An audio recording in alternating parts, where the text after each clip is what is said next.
हम अपनी रोज़मर्रा की ज़िंदगी में कुछ ऐसी गलतियाँ, कुछ ऐसे काम कर जाते हैं जो हमारी ज़िंदगी पर बहुत ही बुरे असरात रखते हैं, जिनसे घर में ना बरकती और लड़ाई झगड़े नहुसत पैदा होती है। आज मैं आपके साथ अपनी दादी अम्मा की 100 साल पुरानी नसीहतें शेयर करूँगी, जिसको आप भी फॉलो करके अपने घर में पुरसुकून रह सकते हैं। तो वो नसीहतें कौन सी हैं, आइए मैं आपको बताती हूँ। अस्सलाम वालेकुम जी मेरी प्यारी बहनें, कैसी हैं? उम्मीद है कि सब ठीक होंगी। मैं भी बिल्कुल ठीक ठाक। और इधर जी दिन का आगाज़ हो रहा है, नहीं ये दिन का नहीं, दोपहर का आगाज़ हो रहा है कि मेरी ना जैसे ही सुबह को रूटीन होती है वैसी ही रूटीन मेरी शाम को भी होती है। झाड़ू फेर लो, बर्तन धो लो, सुबह को भी झाड़ू फेर लो, बर्तन धो लो। बस शाम को ये है कि पोछी नहीं लगानी पड़ती।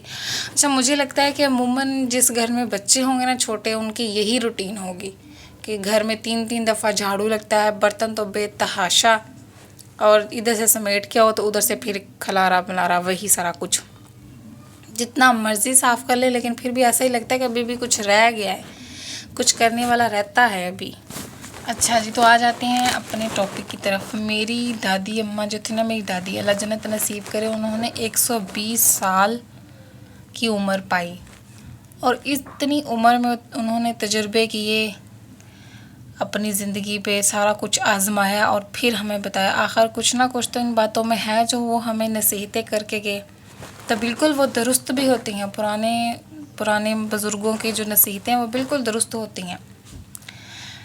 सबसे पहली नसीहत जो थी ना वो ये है कि रात के बर्तन हमेशा धो के सोए। इसको तो अपनी रूटीन में ऐसे ऐड कर लें कि बुखार हो, तबीयत ख़राब हो, जो मर्ज़ी हो, लेकिन आपने बर्तन धो के सोने हैं। अगर आप सारा दिन अपने काम को मैनेज करती रहती हैं, साथ साथ सारा कुछ करती रहती हैं, तो फिर तो आपके बर्तन होंगे ही नहीं इतने। लेकिन फिर भी कोशिश करें कि रात को हमेशा बर्तन धो के सोएं। कोई भी बर्तन ना हो, अपने सारे जो है किचन को समेट के अच्छी तरह तो उसको फिर सोएं, क्योंकि बर्तनों को जब हम इस तरह छोड़ देते हैं ना, नहीं, मेरी दादी अम्मी कहती थी कि जब हम बर्तनों को धो के सोते हैं ना तो बर्तन हमें दुआएं देते हैं, तो ये रिज़्क में बरकत होती है। अगर हम बर्तनों को गंदे को ऐसे ही छोड़ देंगे तो ये ना बरकती होती है। तो अपने बर्तनों को अच्छी तरह से धो के उसको ढाँप के सोएं, उसके ऊपर अच्छी तरह कवर करके कोई कपड़ा पोना वगैरह दे के तो फिर सोएं। और दूसरी बात जो है, रात की रोटी को ज़ाया ना करें। अगर आपके पास रात की रोटी है तो आप उसको ज़रूर बच्चों को दें, बच्चों को भी खाने की आदत डालें। मैंने देखा है कुछ माएँ ऐसे करती हैं कि रात की रोटी लाए, मेरा बच्चा कैसे खाएगा, ये तो सख्त होती है, ये कोई बात नहीं, हम खा लेंगे। लेकिन नहीं, इस तरह की चीज़ें, इस तरह के आते बच्चों को भी सिखाएं कि रिज़्क की जितनी इज़्ज़त करेंगे, जितना एहतराम करेंगे रिज़्क का, उतना ही वो आपके पास आएगा। तो ये रात की रोटी को ज़ाया ना किया करें। बेशक उसका कुछ ना कुछ घी लगा के खा लें, या उनकी चूरी बना लें, या कुछ और तरीके से कर दिया करें। अगर अबल रोज़ तो किसी की भी नहीं बचती, कभी कभी है जो बाई चांस किसी की रोटी बच जाए तो बच जाए, वो चाय के साथ इतनी अच्छी लगती है, तो इसको रोटी को ज़ाया ना किया करें। और जी, उसके बाद आ जाती है कि शाम के वक्त नाखून काटना, शाम के वक्त कंघी करना और खड़े होकर कंघी करना, ये तीनों चीज़ें आपने बिल्कुल भी नहीं करनी। शाम के टाइम नाखून काटना तो नहुसत है, और नाखून तो वैसे भी जुम्मे के दिन ही काटे। मैं और अपने बच्चों के नाखून सिर्फ़ और सिर्फ जुम्मे के दिन काटती हूँ। बुध को तो नाखून काटना वैसे भी सख्त और सख्त गुनाह है, अल्लाह पाक ने मना फरमाया है कि बुध को नाखून नहीं काटते।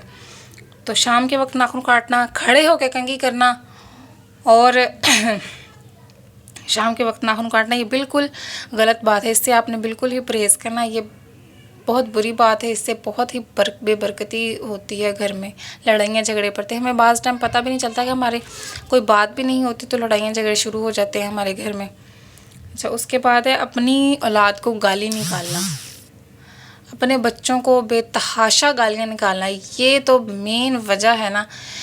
बहुत बहुत मैंने औरतें देखी हैं जो अपने बच्चों को ऐसे ही गालियाँ निकालती रहती हैं, इसी तरह ही बस कोई काम भी नहीं है तो गाली निकाल। इतने इतने अच्छे अच्छे नाम, इतने इतने पाक पाक नाम हमने नबी पैगम्बरों की जो है उनकी सोहबत लेके तो हमने नाम रखे हैं। अपने सहाबा कराम के बच्चों के इस तरह नाम रखे हैं, किसी का मूसा, किसी का इब्राहिम, किसी का कुछ, किसी का कुछ।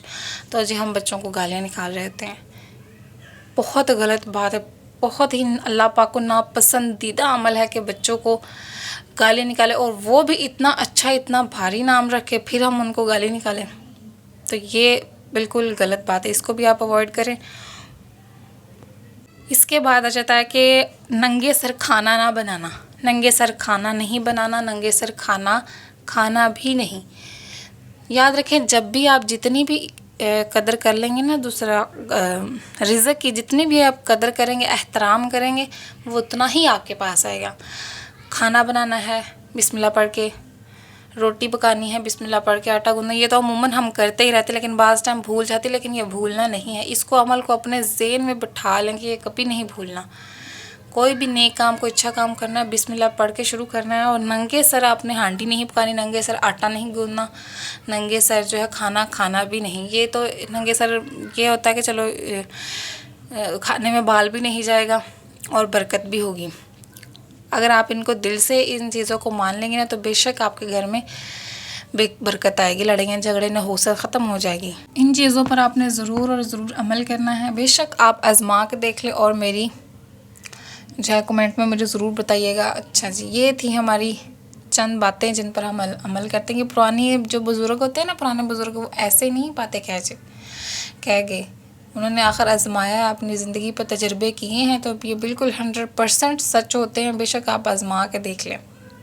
मैं तो कहती हूँ कि वो दौर जो था वो बहुत अच्छा था। काश कि वो दौर आ जाए जब लोगों के घर कच्चे और मन सच्चे थे, मिट्टी की खुशबू, इतना अच्छा घर, इतने माहौल इतना अच्छा। लेकिन आजकल का माहौल तो बस अस्तगफिरुल्लाह, अल्लाह माफ़ करे। तब के लोग बहुत सच्चे थे, अच्छे थे, दीद लिहाज वाले थे। लेकिन आजकल के लोगों को तो साथ वाले को पता ही नहीं है कि हमारा जो हमसाया वो ज़िंदा है कि मर गया है, कोई पता ही नहीं है। इस तरह के तो हालात हैं आजकल दुनिया के। खैर, इसके अलावा आप जब लड़ाइयाँ झगड़े से अपने आप को अवॉइड करें, कोई बात होती है तो उस पर दरगुजर करें। इन चीज़ों से भी हमारे घर में बहुत ही नाबरकती आती है। अच्छा, इधर देखिए, ये मैं आटा गूंद रही। मैं ना गंदम का आटा इस्तेमाल करती हूँ, तो मेरे ना ये सूड़ा जो होता है ना, हम तो इसको सूड़ा बोलते हैं, तो ये बहुत निकलता है। ये पत्थर की चक्की पे पिसा हुआ आटा ना, तो उसमें बहुत निकलता है। तो आप लोग भी ये वाला आटा इस्तेमाल करते हैं? मुझे कमेंट में ज़रूर बताइए कि आप गंदम का आटा इस्तेमाल करते हैं कि बाज़ारी आटा इस्तेमाल करते हैं, ज़रूर बताइएगा। और इधर मेरी शाम की रूटीन चल रही है, वही आटा गूंद रही हूँ। और जब भी आटा गूंदना है, आपने सर पे दुपट्टा लेके बिस्मिल्लाह पढ़ के अच्छी तरह से हाथ धो के तो फिर आपने करना है सारा कुछ। अच्छा, अब ये भी बात नहीं है कि इतना भी नहीं किसी औरत को पता होगा, सबको पता होता है, इतना तो हर किसी को पता है। लेकिन हम अक्सर ही ना गलती कर जाते हैं कि बस चलो छोड़ो, कोई बात नहीं, जल्दी जल्दी कर लेते हैं। लेकिन ये जल्दी जल्दी में जो काम है ना, ये हमें नुकसान देते हैं। जल्दी जल्दी के काम हमेशा शैतान का होता है। इसलिए अब जल्दी जल्दी वाले कामों में ना जाया करें, तसल्ली से काम किया करें। हाथ धोकर बिस्मिल्लाह पढ़कर सर पे दुपट्टा लेकर फिर आटा गूंदे, देखें आपके घर में कितनी बरकत होगी माशाल्लाह। ये सारी चीज़ें जो मैंने आपको बताई, आप बेशक 1 महीना करके देख लें, आपको कोई ना कोई फ़र्क ज़रूर नज़र आएगा।